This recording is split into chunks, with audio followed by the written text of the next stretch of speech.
Welcome to Tracing Your Family Roots. My name is Arlene Sachs. This is Sally Ann Sack. And today we'd like to welcome Ellen Hegen.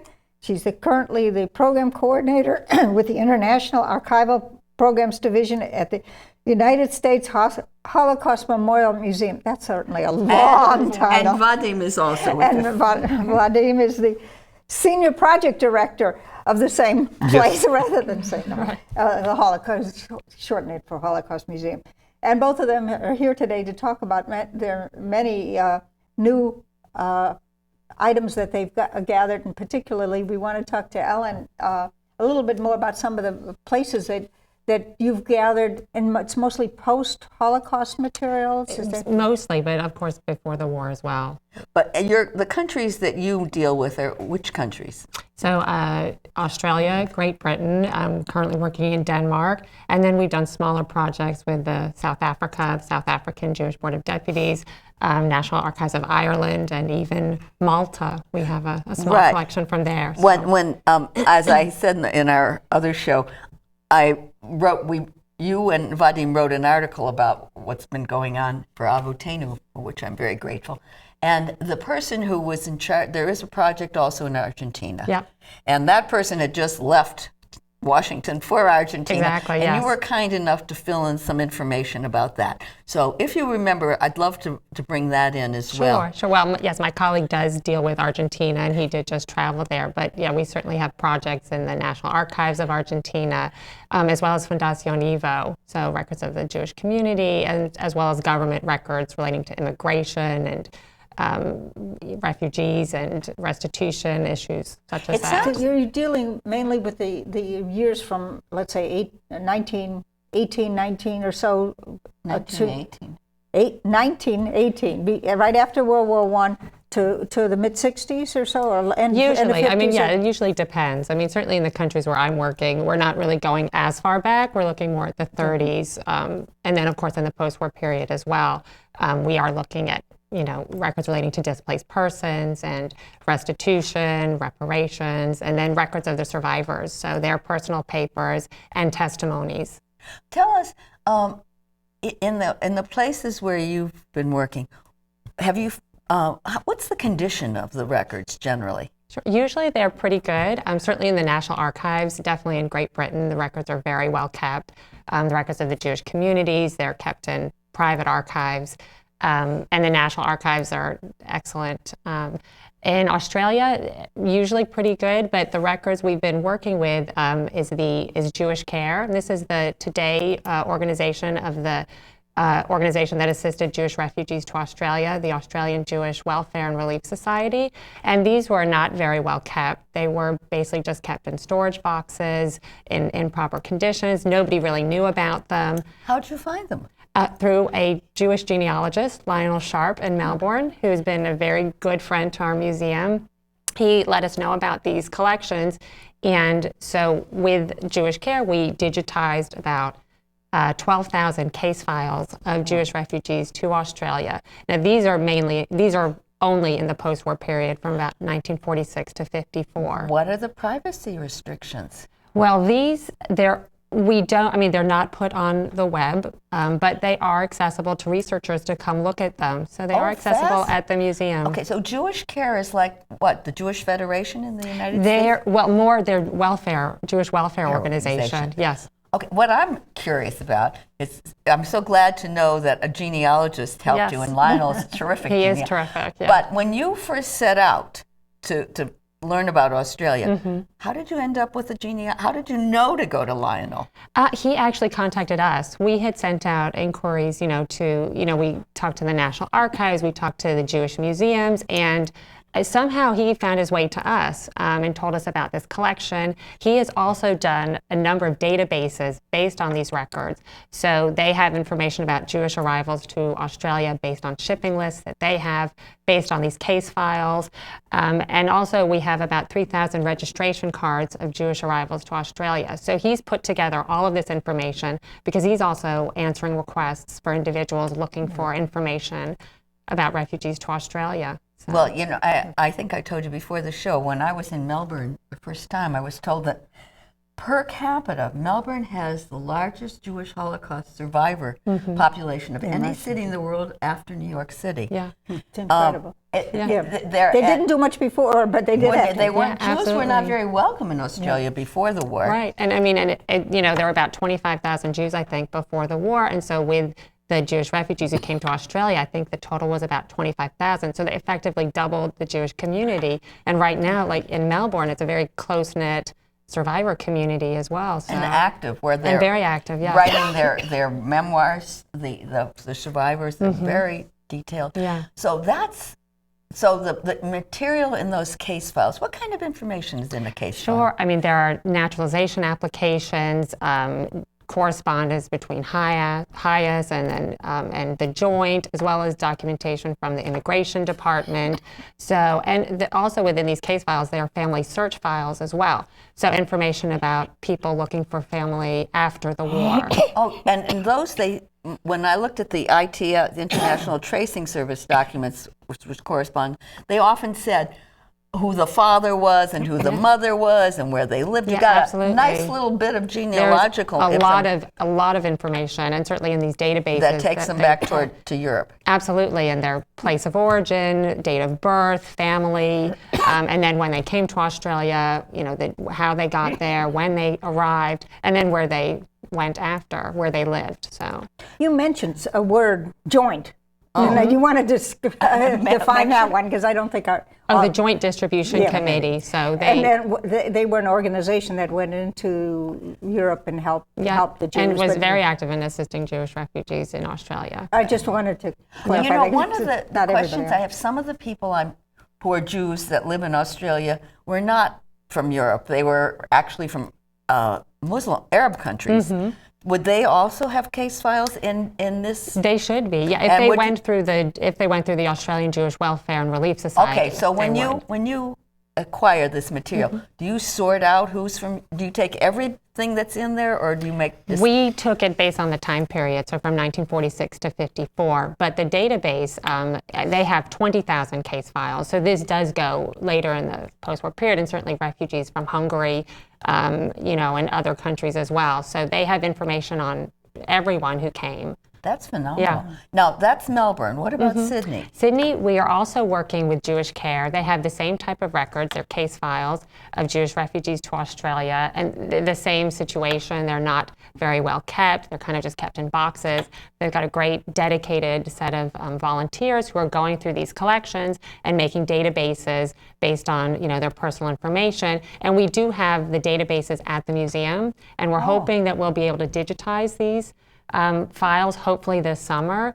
What's interesting about these records is we do have information about refugees to Australia before the war, so from 1938, which we didn't find in Melbourne. So this is very interesting. Now, since I have relatives in Perth, believe it or not, Perth at the far end of Australia, you know, the Jewish population of South Africa emptied out of South Africa in the post-war years, and I learned that the closest city to Johannesburg is Perth. One is on the western edge of the Indian Ocean, the other is at the eastern edge. And so there are 10,000 Jews in Perth, 8,000 of whom were born in South Africa. Now, those would not be picked up by you necessarily. Not necessarily, no. I mean, we're also hoping to do a project at the National Archives of Australia. So, you know, records relating to immigration and government policy.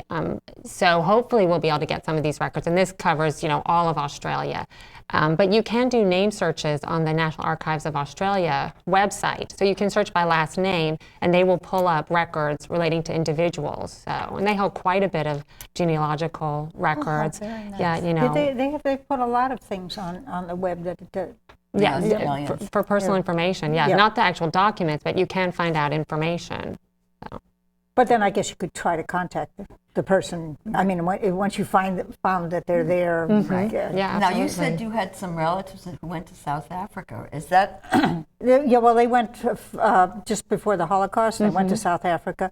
And then, of course, without people in South Africa, they went to Israel or to the United States. But what have you done in South Africa? Sure. Well, we've reproduced the records of the South African Jewish Board of Deputies. So this is the representational organization for South African Jewry. And we do have, their administrative records as well as their work to assist Jewish refugees, to combat anti-Semitism, to help refugees find housing and employment, as well as later records how they were commemorating the Holocaust. But there's quite a bit of naturalization and immigration records, lists of Jewish refugees to South Africa, statistical information, and questionnaires of Jewish refugees who arrived in South Africa. So there's quite a bit of material there. I should look that up, even though they could do it themselves. I just have a question for Vadim. For the post-war period, is it that that the Holocaust Museum isn't going to do anything in Israel because Israel has its own institutions? Because, of course, scads of Jews went to what is now Israel. So, from the point of view of the Holocaust Museum, is this just an area that you just say, if you want something, just go look in Israel? Or No, we do have several very important projects in Israel. Like, in addition to Yad Vashem, Yad Vashem doesn't acquire records of the Ghetto Fighters Museum. okay. It's a few hours away from each other. But for people living in the United States, both archives are far away. So we had several large projects in Israel. Zionist Archive, Central Zionist Archive, Ghetto Fighters Museum. Do you remember what you got from the Central Zionist Archives? Because I must tell you, over the 30 years that I've tried to deal with them, the people who work there are very friendly, but nothing ever happens. So please tell me what you managed to acquire. First of all, you can find this on our website. Yeah. Just Okay. type Central Zionist Archives as We have a quite a lot of provenance. material. But we also work with the State Archive. We worked with Archive for the History of Jewish People. This is very really? important archive because But they yes. keep records from other communities. Oh yes, That's where I found I think a you ton know of stuff Binyamin in Lukin, maybe. Yeah. Yes, Yeah, he travels the same Russian countries that Russian language places you do. Exactly. And so we also worked with a very important archive called Masua. What's that? Well, it's a Holocaust Archive. It was an organization which collected testimonies and Does it still it exist? still exists. There is also very important, you probably know, Ghetto Fighters Yes, Museum, which sure. has a Ghetto Fighters Right. archive. Right. So everything which has to do with the resistance, Hashomer Hatzair archive, we can. So you have that on your. So we should look in your catalog under. Absolutely. Yes. Absolutely. Boy, Yeah, have I there's a learned lot. something about There's that. definitely a lot of material. That's very important because the Jewish Genealogy Annual Conference is going to be in Israel this summer. So hopefully those who are watching right now, who are going, should first look at your catalog and see what you have that might prepare them to Absolutely. make some visits while they're. It's usually joint projects sponsored by museum, but also I believe but by Claims Conference, for example. So materials, most of what we did in Israel, also available on the website. Not our website, but you know. Sure, but you've got the list of all the various places in one Yeah. spot. Yeah, and so what we we've don't have to acquired. try and remember Yeah. that organization I No, never no, heard you of. don't, Absolutely, yeah. Oh, that's At really. least you find out that way that something does exist, rather than this Exactly. big void that you don't even have any idea of where to begin looking. The Jewish, I'm going back to South Africa.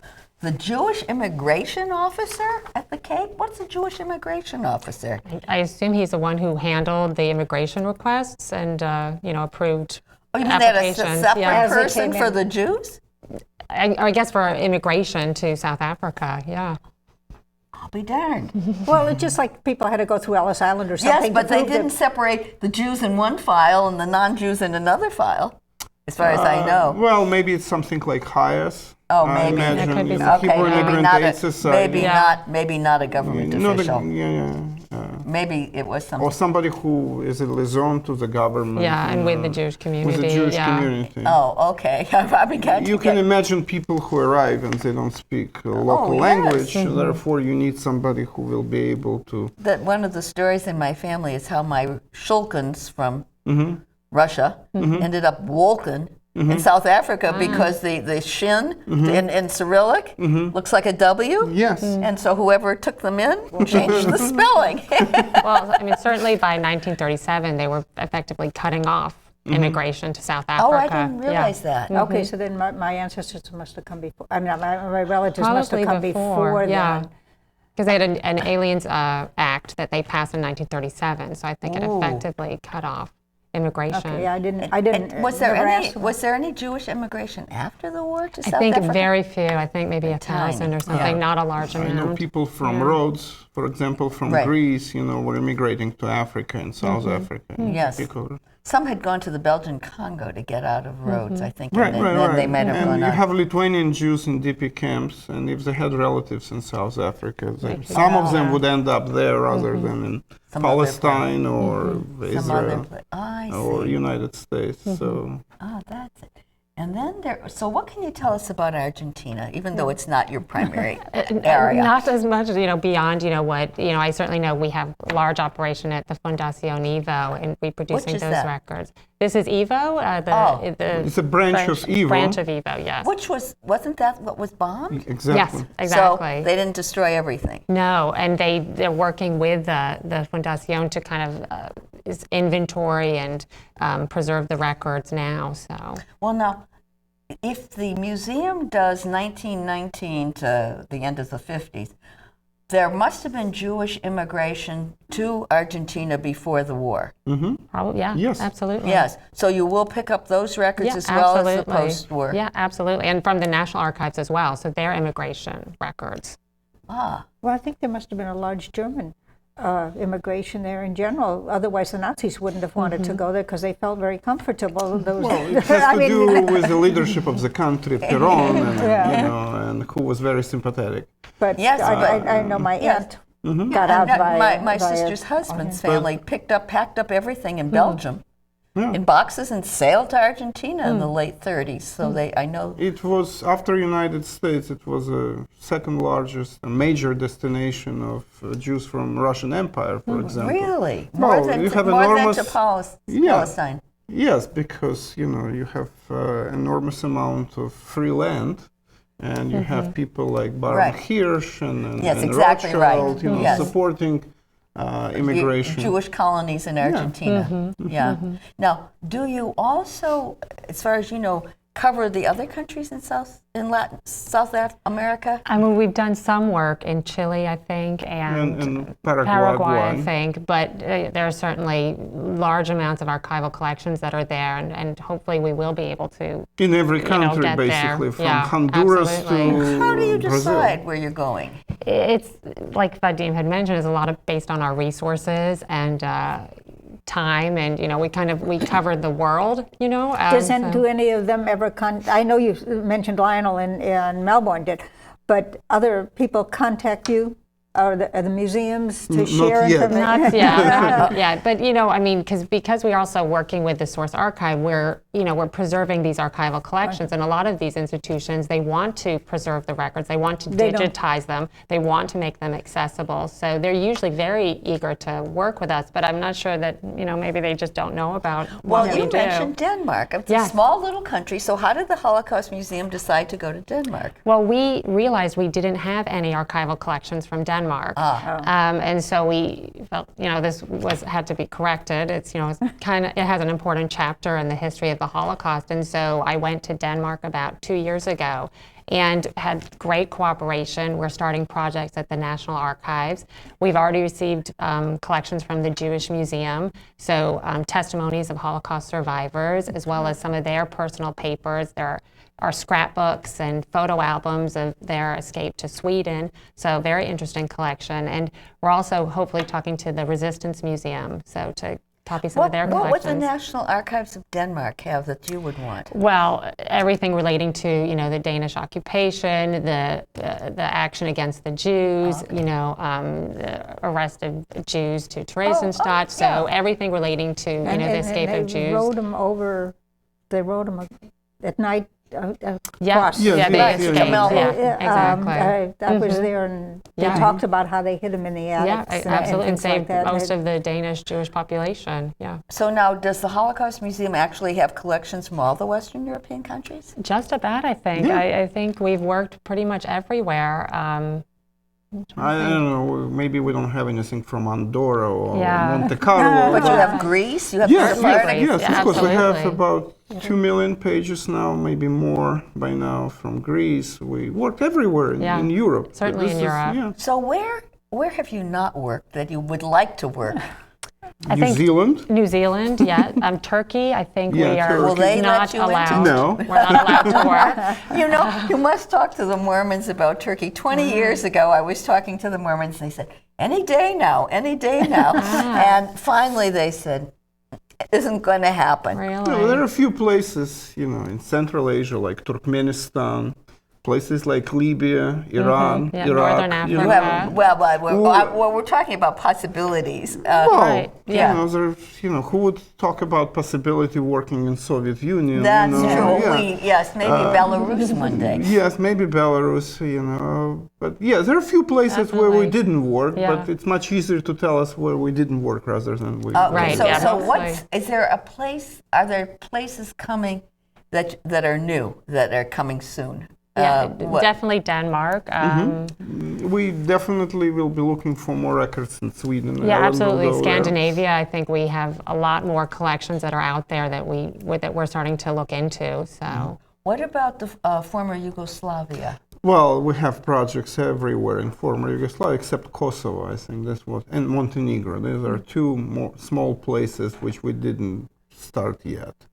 But other than that, we have projects in Croatia, in Serbia, in Bosnia and Herzegovina, in Slovenia we have few collections. So yeah, it's well covered. it's a very important region, despite the fact that it doesn't represent a huge number of Jews. We were in some of those places last year, and I was just amazed at the size of the synagogues. Yeah, it's- Bigger yeah. than anything Yeah, I've yeah, ever yeah. seen in this country. Yeah. And somehow my picture of Eastern Europe was Fiddler on the Roof. And then, well, I'm sorry, that was my conception of it. And then to see these Places huge, like Subotica or Novi Sad, which I visited a few months ago. I've seen many synagogues, but I can tell you, That I've never was- seen such place in my life. that was Why? What was Because incredible. community was about 4,000 people in they had 1909. They had a synagogue which can accommodate 40,000. Isn't that fascinating? Well, now, when I was in Hungary, and all the years I've been trying to get records from my Hungarian grandmother, I was told, well, the records are in Ukraine, but you can't get them because nobody at the archives can read Hungarian. And if you're not Hungarian, you never will be able to read Hungarian. So does the museum have a Hungarian component? Yes, you have Absolutely. Hungarian component. And we've received quite a lot from the National Archives and the Jewish Community Archives. We've received quite a lot. We have researchers working there and doing Who can excellent speak surveys Now you- who are in Hungarian. Hungary. Yeah, Now, I know you Hungarian. have the records and you've digitized them, and I know that you're working on getting the index or, database form. Are all of these documents also translated, or would some? No, that's Unfortunately see, that's not, what yeah. you would need, like the SIGs, the special interest groups of a particular community, and find somebody that can do these. Not truly. If it's in the Roman alphabet, or even if some people read Cyrillic. For a lot of these kinds of things, you need to learn sort of basics. I mean, to read last name, yes. Yeah, you need to learn to read the names. You don't need to learn the language, Yeah. or you learn a few basic. If they're in a format that's the same. standard, you learn the basic headings of the thing. So it isn't as big an issue. I mean, but this is true of every archive anywhere in the world. Right. You know. You Well, need that's to why I know. thought they might be might have eventually have some. It's but I mean that's the way I learned to read the old German too, because I learned where to look for the name and eventually learned sat with learning each letter, but I knew the language. So that's but you still No, we will never translate No. documents. archives This don't would do Yeah, that. we have, like we 80 mentioned. million pages Right. would be Yeah. very It's just- difficult. Right. And even the finding aids, they're usually in the language of the collection. So. I just thought of something. A certain number of Jews escaped from France into Spain during the Holocaust. and some made their way to Portugal. Did you ever get anything from Yes. Spain or Portugal? You have Yes, those? we have two Michelle. projects in two different, Michelle Margosas, who works a Yeah, lot yeah, yeah, at the And we have museum, somebody who, and did I that. know Portugal is pretty well covered. We have from the National Archives, and I think some Jewish community records. I think Spain, we have some stuff. and Yeah, I think but it we're was a transit continuing. point, so Yeah. there are not a lot of records. But Right. we do have contacts. And absolutely. we have few collections from. Oh, very interesting.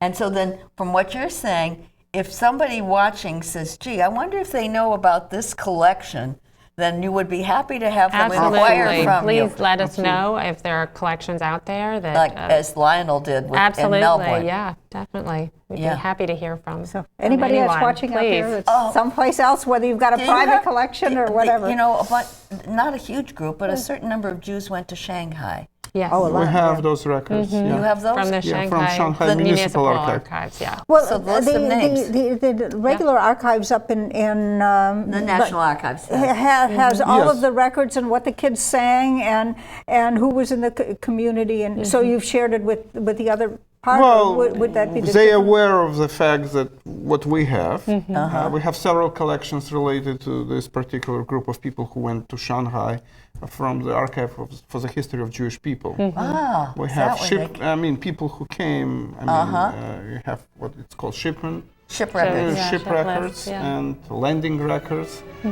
But we also have records from Hankou, from the Jewish ghetto in Shanghai. Ah, yes, because they have a database there. They have a computer in their museum where you enter names and Yes. find So this is what we people have that I now. know. Yeah, Right. Yeah. So Well, there was an interesting story when we were in Shanghai, when we were in China some years ago. And we were on the airplane, and there was a magazine article, and it said somebody lost their passport, and they contacted someone in Peter in Australia, and he says, "Yes, I'm the one that united them," because he knew the immigrants to Australia that had been in Shanghai. right, exactly. He was one of them. Yeah, no, yes, I know, but he was the one that made the contact that I Right. read about in an English flyer or whatever it was in China. It was just so. Well, people stayed in touch with people. I'm reading about the Just a few Jews of seconds. Egypt who had fled in '56, which would not be wouldn't be part of the Holocaust context. 10 seconds. But they stay in touch with each other all over the world very well. Thank you very much. This has been very interesting. Thank you. And I'm really delighted to learn all of the new things that you're acquiring. oh, it's yes, it's right. sort of overwhelming. Well,